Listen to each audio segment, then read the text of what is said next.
Government in Athens. Aristocrats and tyrants rule. Greek is the birthplace of democracy, a type of government in which people rule themselves. The word democracy comes from Greek words meaning rule of people. But Greek city-states didn't start in as democracies, and not all became democratic. Rule by a few people. Even Athens, the city where democracy was born, began with a different kind of government. In early Athens, kings ruled the cities. Later, a group of rich landowners or aristocrats took power. A government in which only a few people have power is called an oligarchy. The aristocrats dominated Athens society. As the richest man in town, they ran the city's economies. They also served as its generals and judges. Common people had little say in the government.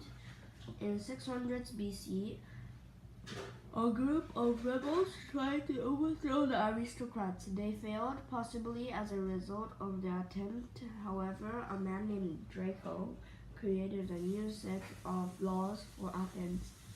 These laws were very harsh. For example, Draco's laws made minor crimes such as loitering punishable by death. The people of Athens thought Draco's laws were too strict. In the 590s BC, a man named Solon created and gave more rights to non-aristocrats under Solon's law. All free men living in Athens became citizens, people who had the right to participate in the government.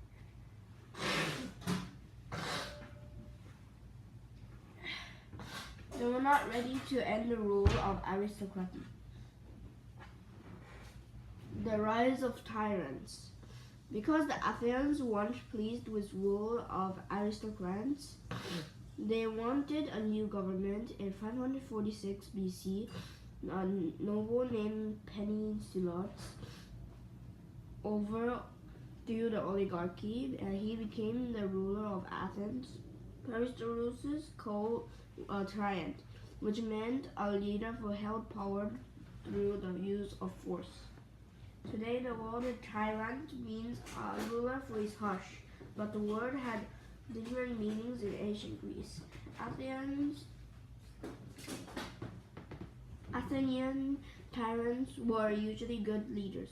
Tyrants were able to stay in power because they had strong armies and because the people supported them. Peisistratus brought peace and prosperity to the city. He began new politics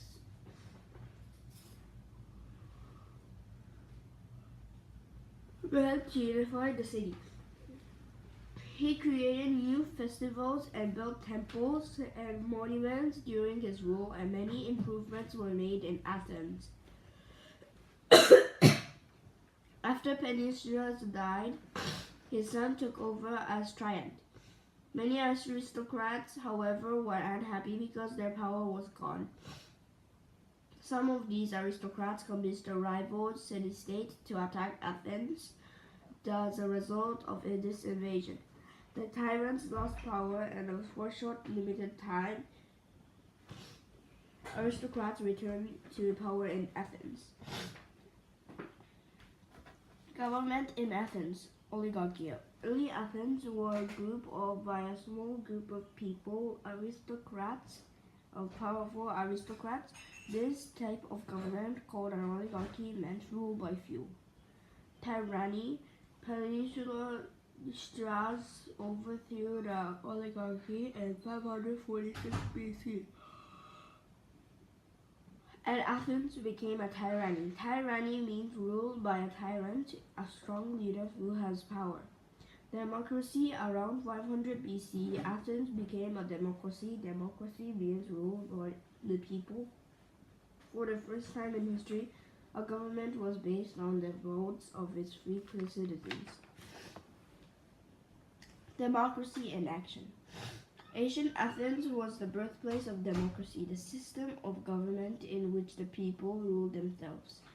Democracy was perhaps the greatest achievement of ancient Athens. In time, it became the Greeks' greatest gift to the world. In Athens democracy, people debated issues in the open air, and these debates were noisy affairs. Voting was usually done by a show of hands, but sometimes assembly members wrote their votes on broken pieces of pottery. Then officials collected these pottery pieces and counted the votes. Only free men, citizens of Athens, were members of the assembly with the right to vote. Women, slaves, and foreigners could not participate. The Athenian assembly met on the hill called Sphinx. Sometimes more than 6,000 men crowded onto the small hill. Men smoked the assembly to support or argue against different issues. Persuasive speakers often convinced others to pass laws that it supported. Men declined often argue with speakers. Athens creates democracy. Around 500 BC, a new leader named Cleisthenes gained power in Athens.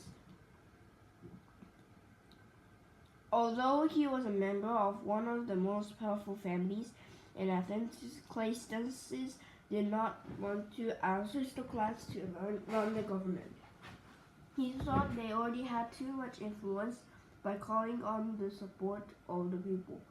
Cleisthenes was able to overthrow the aristocracy once and for all. In its place, he established a completely new form of government. Under Cleisthenes' leadership, Athens developed the world's first democracy. For this reason, he is sometimes called the father of democracy. Democracy under Cleisthenes. Under Cleisthenes, citizens in Athens had the right to participate in the assembly. The city laws assembly met outdoors on a hillside so everybody could attend the meeting. During meetings, people stood before the crowd and gave speeches on political issues. Every citizen had the right to speak his opinion. In fact, Athens encouraged people to speak. They loved to hear speeches and debates. After the speeches were over, the assembly voted. Voting was usually done by a show of hands, but sometimes the Athenians used secret ballots. The number of people who voted the assembly changed from day to day. For major decisions, however, the assembly needed about 6,000 people to vote. But people together in one place. According to one Greek writer, the government sent slaves to the market to round up all citizens if necessary. In one of the writer's plays, slaves walked through the market holding a large rope between them. The rope was covered in red dye and would mark the clothing of anyone it touched. Any citizen with red dye on his clothing had to go to the assembly meeting or pay a large fine. Because the assembly was so large, it was sometimes difficult to make decisions. The Athenians therefore selected citizens to be city officials and to serve on a smaller council. These officials decided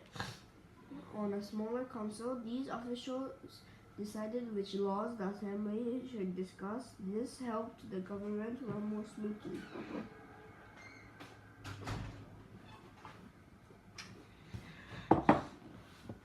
Change in Athenian democracy. As time passed, citizens gained more powers. For example, they served on juries to decide court cases. Juries had anywhere from 200 to 6,000 people, although juries of about 500 people were much more common. Most juries had an odd number of members to prevent ties. Speech proceedings. Funeral oration. In 430 BC, Perses arrested the people of Athens at a funeral for soldiers who had died in a battle. In a speech, Perses tried to confront the Athenians by reminding them of the greatness of their government. Our form of government does not enter into rivalry with the institutions of others. We do not copy our neighbors but are an example to them. It is true that we are called democracy, for administration is in the hands of many and not of the few. There is no exclusive snobbery in our public life, and we are not suspicious of one another. Perseus quoted in Thucydides the history of Peloponnesian War.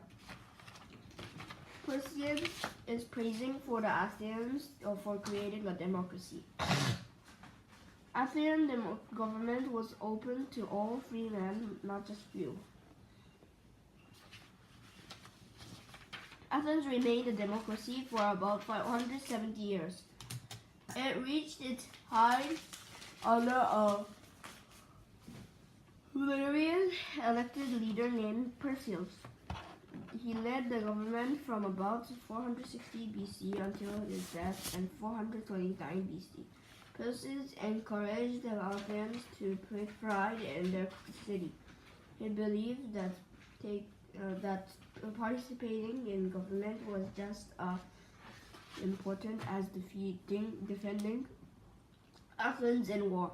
To encourage people to participate in government, Perseus began to pay people who served in public officials or on juries.